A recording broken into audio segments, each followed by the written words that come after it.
Assalamualaikum warahmatullahi wabarakatuh. Perkenalkan, kami dari kelompok 1 ingin mempresentasikan hasil diskusi kami dalam bab 1. Untuk kelompok 1 terdiri dari Anissa Firda Salsabila, Muhammad Hilmi Munsyarif, Rakan Syafi Prasetya, Febi Lauren, Alia Wina Pramesti, Kaila Nova Fauziah, Intan Nur Islami. Materi pembahasan pada kali ini kita akan membahas yang pertama yaitu konsep statistika, yang kedua statistika dan metode ilmiah.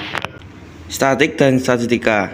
Statik data atau arti sempit, kumpulan dalam bentuk angka maupun bukan angka yang disusun dalam bentuk tabel atau daftar dan atau diagram menggambarkan berkaitan dengan masalah tertentu atau artinya luas.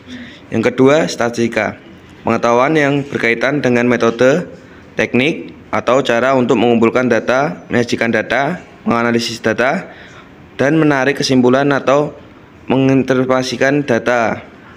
Ilmu yang mempelajari tentang statistik. Konsep statistika. Kegunaan statistika merupakan kegiatan untuk 1. Mengumpulkan data, 2. Menyajikan data, 3. Menganalisis data untuk metode tertentu, 4.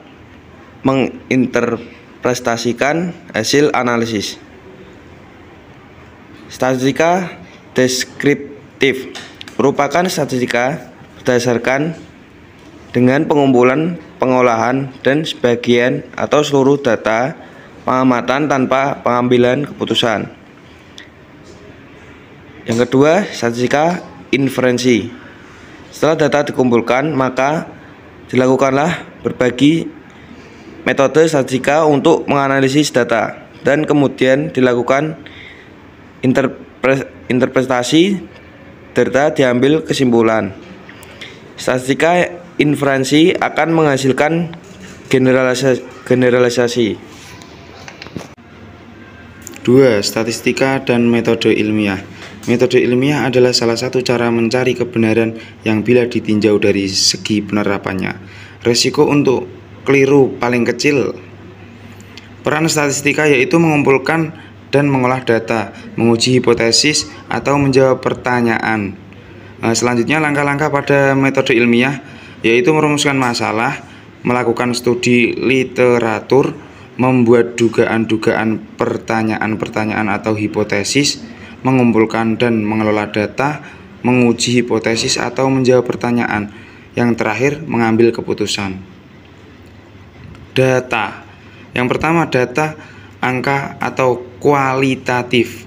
Data yang nilainya berubah-ubah berdasarkan nilai data diskrit atau dari hasil perhitungan, data kontinu atau dari hasil pengukuran.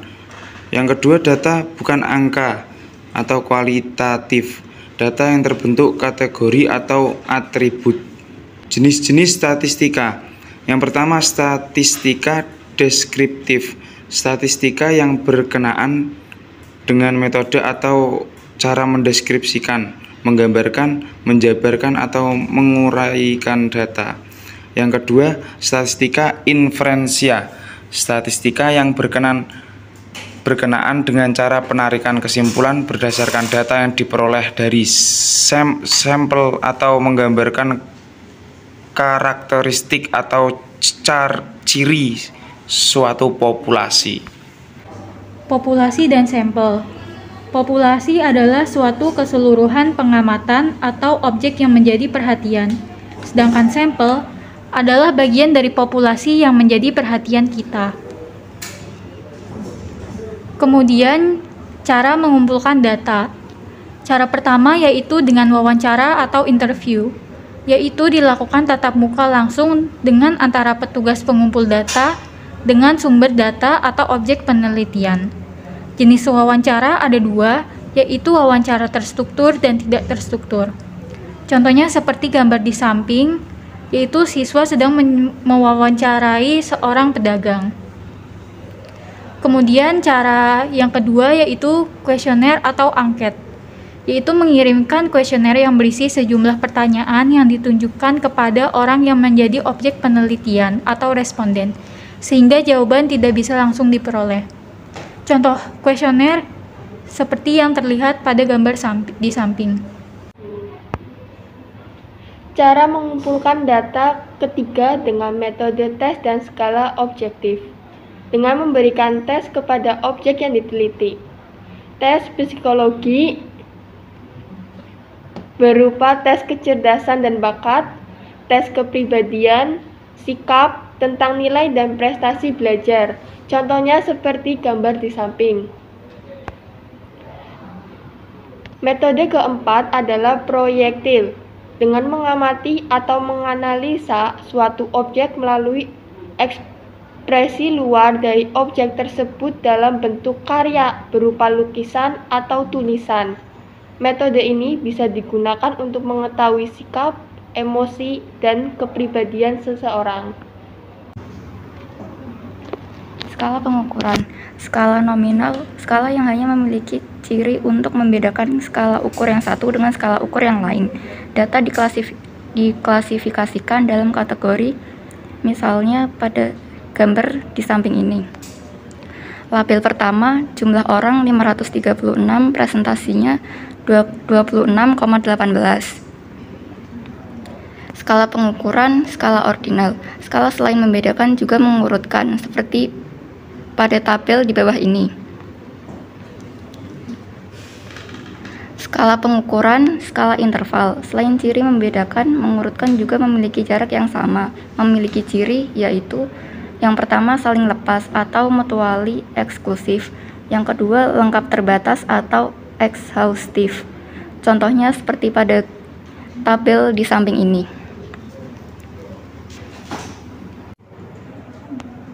Skala pengukuran. Skala rasio terdiri dari 4 ciri: membedakan, mengurutkan, jarak yang sama, dan memiliki titik nol tulen, sehingga dapat menghitung rasio di antara nilai. Berikut contoh tabel dari skala pengukuran rasio. Skala pengukuran terdiri dari nominal, ordinal, interval, dan rasio. Kemampuan frekuensi termasuk nominal, ordinal, interval, rasio. Modus dan median termasuk ordinal, interval, dan rasio. Mengurutkan nilai termasuk ordinal, interval, rasio. Membedakan kuantitas antar nilai termasuk interval dan rasio. Penambahan dan pengurangan termasuk interval dan rasio. Perkalian dan pembagian termasuk rasio, dan yang terakhir nol mutlak termasuk rasio. Peranan statistika dan perkembangannya. Perkembangan statistika telah mengubah cara kerja manusia dari yang bersifat tradisional menjadi bersifat rasional, ilmiah, dan mempengaruhi hampir setiap aspek kehidupan manusia. Banyak keputusan-keputusan yang diambil berdasarkan atas hasil analisis dan interpretasi data kualitatif. Sekian presentasi dari kami. Mohon maaf jika banyak kurang. Sekian dari kami. Wassalamualaikum warahmatullahi wabarakatuh.